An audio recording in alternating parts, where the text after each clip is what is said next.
Hey, everybody. It is time to spill some spirituality. I am Reverend Rob and Banaszak, and I'm here with my friend, as I am most weeks, Hilary Loewenstein of Hilary's Mindful Living. Good morning, my friend. Good morning. Hey. So, we like to kind of reflect on topics, and I had some things going on in my life recently, and I had some questions that I thought I could bring to this little table or our little counter here about what it means to have faith. We've talked about a lot of comfortably uncomfortable topics in the last couple of weeks, and I am curious to know what you have experienced in your life regarding faith, that word faith, and what it means.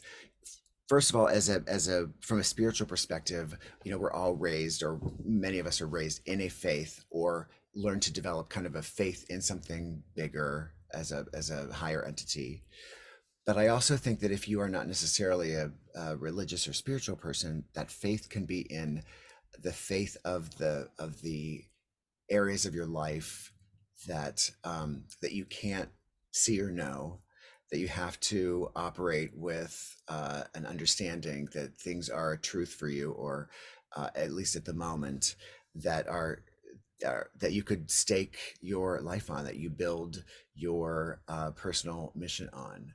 So I want to ask you first, um, if when you hear that word faith and you think about your experience of the greater, higher power world, when did you realize that you had faith, the faith that you were either brought up with, or a faith that worked from that and translated into your current spiritual life? Hmm. Okay, good question. Yeah, I think for me, I've always had faith, like as long as I can remember, not the religious kind, because I will say very briefly that religion kind of didn't really speak to me as much. But I do have recollections of being a very small child and praying for something, or um, knowing inside of me that things would be okay. Um, I think it's so innate in me. It's just part of who I am. And we were thinking about this topic before. I don't have many times in my life, fortunately, where I feel like um my faith was broken. I think it's just how I might be hardwired. I was even thinking, with raising kids, like sometimes when my son would be upset about something, and I would always say to him, and I very much believe this, when has it not worked out for you? And it's sort of a little mantra he uses for himself now. And it's kind of something that I think I believe deeply in myself, which must be faith, right? Like a knowing that everything's okay. And no matter what I'm in, um, I always feel that. I always feel like, okay, well, this too shall pass. Now, as the person that I am now, um, and I feel like everything is here for our growth and development. So when I'm challenged with something very difficult, even though I'm in it and I'm frantic about it, I still have this knowing, like deep inside of me, that, like, well, this isn't gonna define me, and this isn't going to last. So I don't know. Would you say that that's faith? Yeah, I would very much say that that's faith. And I think, and the reason I like this discussion is because I think that we express that faith in ways that we don't actually realize. Like, we get up in the morning and we operate on a level of faith that I think we kind of lose sight of. When we think of that spiritual faith, I think we first start thinking of, okay, so why are we here, and what happens when we die? Those are the things that make us question what the higher powers plan is, or what is what is the kind of operation of the universe around us. Yeah. So, I grew up, we've talked about this before, I've grown up Catholic, and you're told things that you believe in when you grow up, when you're raised in certain faith traditions. But when you back away from what it means to have faith, it's like at some point I walk away and say, okay, so I don't subscribe to the kind of to the dogma of the church or a group uh, or any kind of community situation, but I do have faith that there is a higher power. I have faith that it will all work out, that it always works out. Um, and even when we think that we don't have it, I feel like, well, we have to, because that's how we get up and get out of bed every day. Yeah. It's so, there are things that we have embraced as truths in our life that are the only ways that we would be able the only ways that we're able to live, really, and to make choices and to become better people, because we have faith that we're always And kind of moving forward. yeah, and one of the things I was thinking about this morning when I was taking my walk is that um I think I look for miracles. I think I'm naturally an upbeat person, I think. No, not to say I'm not, I just went through a lot. Not to say I'm not the other way. But, today I was outside and I was watching this squirrel in the tree. And he, like, did you know that squirrels eat flowers? Like, he was eating flowers from the trees. And I've always thought, oh, squirrels just eat nuts. Even the fact that I was like walking outside in wonderment of nature, it's like if you look for all that is beautiful, which I might think might just naturally be innate in me, then you see so much of it and it expands. Um, so maybe that's faith too. It's sort of like that's why we get up in the morning, like, is this knowing of this wonderment of like, oh, I wonder what this day is going to bring. But I am fortunate that I Right. don't have to get up and do a job that I hate. I did at one point, and I do remember feeling that feeling. And when you are in that feeling, it's hard to feel the wonderment and the faith and God around you, or whatever you define, God, source, whatever. So maybe that's why I have this space. And I mean, what about you? Yeah, I feel like we learn, and I've been learning what having faith in life, uh, in the greater, spiritual space is. And I think that it does translate. Like, I I believe in something that is greater than me, and I believe in our power to, kind of be aligned with it, and therefore, kind of create the world that we are, the reality that we're living in. Things that we say or talk about or read about that examine this, like the Course in Miracles, or anything that is, as Yeah. kind of interpreting the Course in Miracles, like we've been doing with our respective groups, allows you to kind of put this in perspective, and to look at your own life and say, so what do I believe in? And realize, whatever I live the life that I believe. I live the life that I have faith in, and my reality is a reflection of that. And that's kind of it's an interesting pill to swallow, because you have to look around and say, so I say I wanted to be here, but I'm here. I say I understand this principle of, the higher power, everything's working out. I'm choosing my reality. But then there's a life that I'm living where I might be trying to control everything around me, or I might be questioning or cynical. And I think now for me, it's like the more I know about this, the more I'm trying to resolve the two. Like, oh, I have faith that this is where we are going in life, or this is where the universe is going in my own head. But then there's the, oh, but I still have to, be nervous and plan for the worst on the ground. And, realizing that my life, if I'm going to actually, move toward a space of happiness, kind of resolving those two.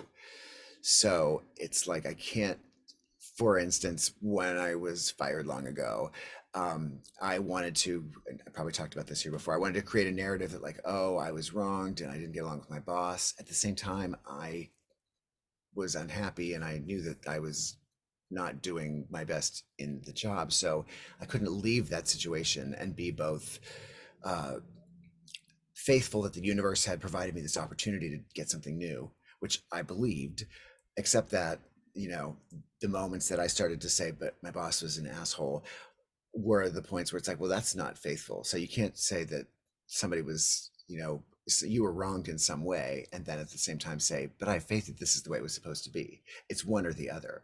Right. It's thank you, whomever wronged me, so that because I'm in this space that I've always known I would be in.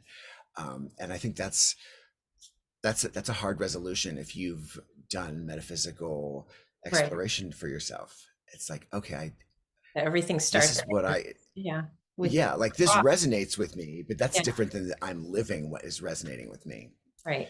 And probably we spin out when things are not working, when things are crashing down on you, I would guess is when, one is likely to question their faith at that point. And definitely, when you're in the thick of things. But I just think it's interesting because in this particular topic, I don't remember questioning my faith except for the time, I had a later miscarriage, and I remember being in a fog and being in a dream of like, how can this be happening? This isn't what my body's supposed to do. And I remember the process of, waiting for the baby to come out. And then I had a DNC, and like people were staying with me to make sure I was okay. And I remember thinking like, this doesn't even feel like, I feel like I'm out of my body. I don't even feel like this horror couldn't be like, you know, but the having a crisis of faith is I don't know, Rob. This is a challenging one, like So that the book, The Course in Miracles experiment that we're both working with respectively, she brings up a lot of questions like this when you're talking about the course, which is really about us realizing that we are all one, and we have the thoughts are what create the life, or the realizing that the thoughts are just mechanisms that we can alter to change our life is a big one. And one of the things that always impressed me about that particular book was that she says a lot of the same things that we've heard in our, kind of metaphysical work. Everything happens for a reason. Everything's going to work out. Oftentimes, if you are saying it or thinking it, or you're trying to fake that statement till you make it, it can sound or feel very hollow. Like, well, what do you mean everything works out? This is, I just had a miscarriage. What does that mean?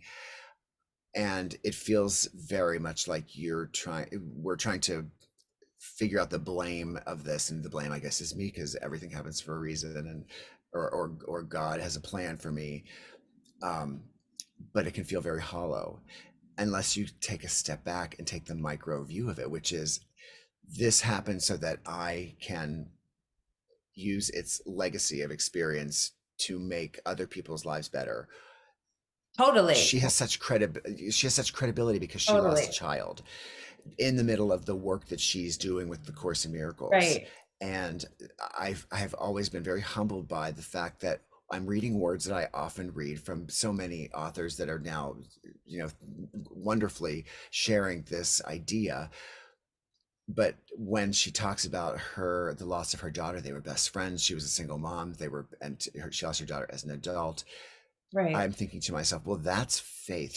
She's talked the talk before her daughter died. And maybe she had to worry about job issues or money issues along the way. But when your child passes, that's when the rubber's hitting the road. Like, oh, I now have to dig deep to see that things are working out. They worked out for her because she, Yeah. passed at the right time for her, and they're working out for me because I get to share that this thing that I've been involved with works, that it did help me get through this. And the faith is that I know that it's all happened for a reason. So it's like there's just this nuance of everything happens for a reason. I roll. How can you think that? And no, just take a step, Well, further up to see right. this is how the world was able to unfold as a result of this Yeah. loss or this uh, trauma. Well, two thoughts on that. Like, of course, you can never see why things happen until you've had a lot of distance when they're over. And then you can sort of look back and be like, oh, I needed to learn this. So, Hmm. like in that case of the miscarriage, I realized, I mean, I was always a type A controlling kind of person, fight it every day, to try and be less, of that. And I remember, okay, I'm going to have my first child at this age, and then I'm going to have my second child at this age. And then all of a sudden, the universe was like, no, you're not. And here all my friends were having their kids at this time, and suddenly I couldn't do what my body was made to do. And I remember the anger of it. I mean, there were so many feelings because I had lots of miscarriages actually. But looking back, I see what it was all about. Listen, let go of control. You can't control anything. And it was like, I was young, and this is when I began to really see that. But in the midst of it, you can't see it. And I also want to just say, what about people who are in the Ukraine right now dealing with war, Right. or these terrible wars that have taken, and of course, we say, well, what God would let that happen or whatever. And I really don't believe it has anything to do with God. I think it's all human and ego and all of that stuff. But what's the lesson there? And Right. why the sacrifice of so many people, innocent people who have to go through this? And if they were tuning into this, would they be thinking, well, you guys just haven't had to deal with anything that's Right. There's a privilege that we have with this existential kind of angsty, reflection on when things go wrong over here in Western American society versus, what happens when your entire apartment building is, blown up, and you've got to, when you've got to like leave the country and stand in line to hope that you get to leave, uh, you know, because you think you're going to have a better life somewhere else. That requires a great deal of faith and courage. So or you have no that really, resources for food. right, Or right, how are you, feeding your family during those times and things like that. I guess those are the times where you're like, how could this happen? Like, where is God? or that some people kind of go into the kind of opposite of that is like, I, they, especially people that might be really devout, in orthodoxy, like, Orthodox Jews, or like really hyper Catholics, or really conservative, uh, well, not just conservative, anybody that has a strong belief that even in that time that God has a plan, or that it's all the right thing. Even if you're believing in yourself that you're making the right choice for your family, you have to have faith in yourself if you're the one that's making those choices. So, um, yeah, I think that it's just us making sense of what's going on and having the courage to see that it's bigger than us no matter what, and that working out and happening for a reason doesn't necessarily mean it ends in the fairy tale or idyllic way that you thought it would, but it does, if you allow it to, have the opportunity to lead you to a better place no matter what it is. Right. um I guess it's that little mustard seed, that little knowing yes, I mean, when all hell is breaking loose, like, okay, it's okay. Like, I'm okay. We're okay.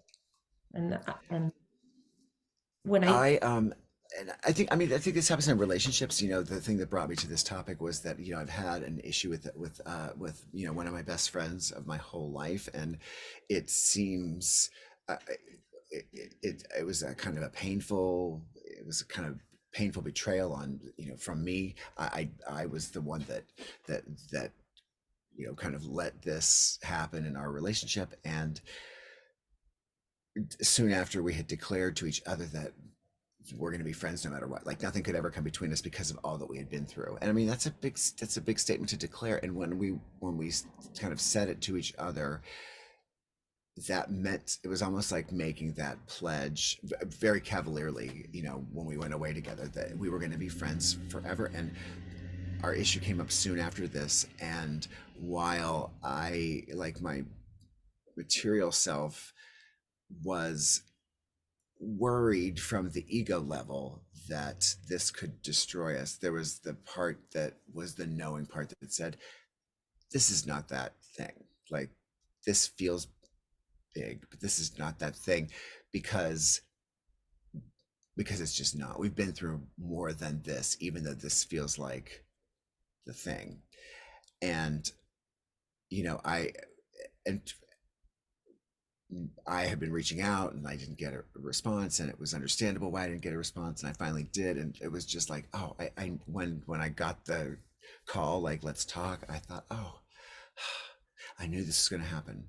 Not in an arrogant way, right, not right, in a, it was just a knowing that, no, we're bigger than this. And the conversation was uncomfortable, but, and it may continue to be, but it's, gonna, I don't want to say, oh, it's all fine, but it is still sacred, or we'll find a way to keep it sacred. right. And there's something about that knowing that I Yeah, want to put it in a bottle and be able to apply it to the other areas where I did know, that I do know is right, completely, it's going to happen. right. I, I think that's what I'm talking about. It's like a teeny tiny knowing, like here, the relationship's fractured, on paper, it looks like you'll never find each other again, but yet you have this knowing. When I think I spoke about this in one of our broadcasts before, when my daughter was in a terrible car accident on the highway in the last couple of years, where her truck flipped. And like when the insurance adjuster came and looked at the truck, he said, he walked away from this. Like he was like, I've never seen something like this where the person doesn't die. When we got the call from her that she was in this car accident and we were sound asleep, I heard this voice that's like, she's fine. She's absolutely fine. And it was weird because I kept thinking, well, I guess I should be freaking out because that's what you do as a parent when your car, Right. it's your Right. child. But I knew it. And she walked away. Oh, I'm so grateful, with zero injuries. And it's like this knowing. And then the question is, does the person who has faith, who carries the faith, then have a easier go because perhaps things don't manifest in as horrible a way as if they didn't have faith? This is just a Right. question. I don't know the answer. Right. Or they don't see those things as the horrible things that others might because of their faith. So, you know, I, dealing with this relationship issue, that knowing faith was very comforting. Like, it didn't mean that I was I was being cavalier about the friendship. Actually, I was the opposite. I was not being cavalier. I wasn't letting it throw away. I was relying on what I knew to be true about it. And, um, but I'm a worrier on many things, on most things. And yet there are these pockets of life where I'm not, worried. Like, I don't get sent into the kind of perpetual worry state for certain things, like when the pandemic hit. Like, the world Right. was going through this massive panic, and I wasn't being naive that I was immune from the panic or the trauma that the world was going through, but I didn't. In my heart, I was able to go, this isn't it. Like, something else might be, but this isn't it. And you know what I mean? It was Right. so, Me too. Like I even think, I'm sorry. no, I just it's such a quiet Right. knowing that even when I got sick, or and you got, you got COVID as well, it's like I knew this. Knew then it wasn't it. I knew then I would get through it quickly. This wasn't the thing. Right. Others might come along that might be, but this wasn't it. And I want to know more. I want to be more able to apply that to other areas of my life. Like, why sometimes am I going like, oh my God, it's all over now. It's all over. And Right. other times I'm like, no, yeah, I can Right. let it ride. No, I'm not worried. No, I'm Right. not Like being do you ever find that, like, I mean, so what we're saying, at least in my own experience, I feel like the big stuff, I always have a knowing that everything's fine. But then like some of the stupid minutia of right, like, how am I going to get to point A to point B at a certain time? And how am I going to, and how am I going to produce this or whatever, then that's when my anxiety may take over or whatever. And I don't feel that knowing, but I know the knowing, like right, intellectually, I'm like, of course it'll be fine. And I was right, saying before when I was talking to you about this, one thing I've always told my kids is that when has it not worked out? And it's sort of like a nice little mantra that we hold. When has it not worked out? It always works out. But why is it that some things you feel that knowing and it immediately calms and settles you? And then other things you're like, you know? right. And the other things seem to be like less or even, maybe more inconsequential in the scheme of things. But yeah, I don't know. And this conversation is actually making me review in my life those times that I did have that quiet knowing, that in the midst of what appeared to be a big or a unclear moment, or I had some sort of clarity. Yeah. Because when you say it's going to work out, you have to be able to think it may not. I, I want to have the vision, and I want to be able to put energy toward a good vision, but the working out is bigger than that. The working Right. out is life moves on, and if I choose to take it as an opportunity to grow, that's that's where you're putting your faith. You're not putting your faith in something that is um, delusional. You're putting your faith in yourself, that you are handling everything in exactly the way that you're supposed to.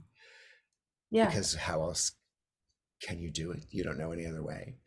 Um, and I I think have that's an a big one. I think I have an epiphany right now. I think that the reason we have the knowing for some of the bigger stuff is because we know we can't control it. We know we couldn't control COVID. I certainly know I can't control my kids driving. You can't control the what someone's going to think about your relationship, fracture. You can't control that. Right. But the little things, I think there's a piece of us that thinks we can control it. And maybe that's why we get so um, like, Yeah. about the smaller things, because there's a there's a piece of our ego that still believes, well, I can fix this, or I can, this shouldn't happen because I'm in charge here, kind of thing. So maybe that's what it is. Maybe it's like there's a knowing inside of us, like maybe we've mastered the bigger things. Like I don't sweat, everything with the politics and what's happening to our world and climate change and all of those things. I put my head down, I do my thing. I'm composting, whatever. I try and make my footprint smaller, but I don't worry about the state of the world. I really don't. Maybe because it's just out of my control. I don't know. There's a very calming force inside of me when I think about those that kinds of things of like, yeah, everyone else can worry. That's just not where I need to be. That's not. Right. Right. And that's a challenge these days because it's like it is calling coming from all ends. Like if it's not the environment, it's the, the politics of the world, the possibility of, wars and famines and everything else, Hate. poverty in our own country. How do we, right, hate what, how do we process this and have faith that it's all going where it's supposed to? And I think that the answer is that it's, and again, I'm speaking also like you from a point of relative privilege in the challenge to the faith department.